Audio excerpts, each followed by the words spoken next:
చార్మినార్ సమీపంలోని గుల్జార్ హౌస్లో భారీ అగ్ని ప్రమాదం సంభవించి 17 మంది మృతి చెందారు కాగా ఈ నేపథ్యంలో ప్రమాదానికి సంబంధించిన వివరాలను మా ఇన్పుట్ ఎడిటర్ శ్రీనివాస్ స్థానికులను అడిగి తెలుసుకున్నారు. అలాగే మోడీ జ్యువెలర్స్ దగ్గర జరిగిన ప్రమాదంలో 17 మంది మరణించారు. దానికి సంబంధించిన అంశంలో మరొక మహిళ ఉన్నారు, ఆమెతో మాట్లాడదాం. ఆమె ప్రత్యక్ష సాక్షి. అమ్మా कैसा हुआ? हिंदी में बोलना. बोलो. తెలుగు వస్తా. అది కరెంట్ షార్ట్ తోని సిలిండర్ బస్ట్ అయింది. సిలిండర్ బస్ట్ అయిన తర్వాత మొత్తం చాలా మంది ఉన్నది.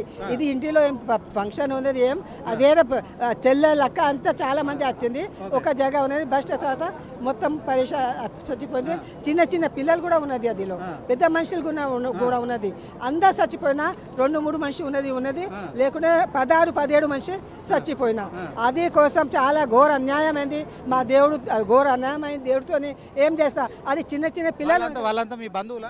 మా రిశ్తేదారు, రిలేటివ్స్. మా ఇల్లు ఎక్కడ? మా ఇల్లు బంజారీ ఇల్లు ఉన్నా. నేను ఉమెన్ చైల్డ్ వెల్ఫేర్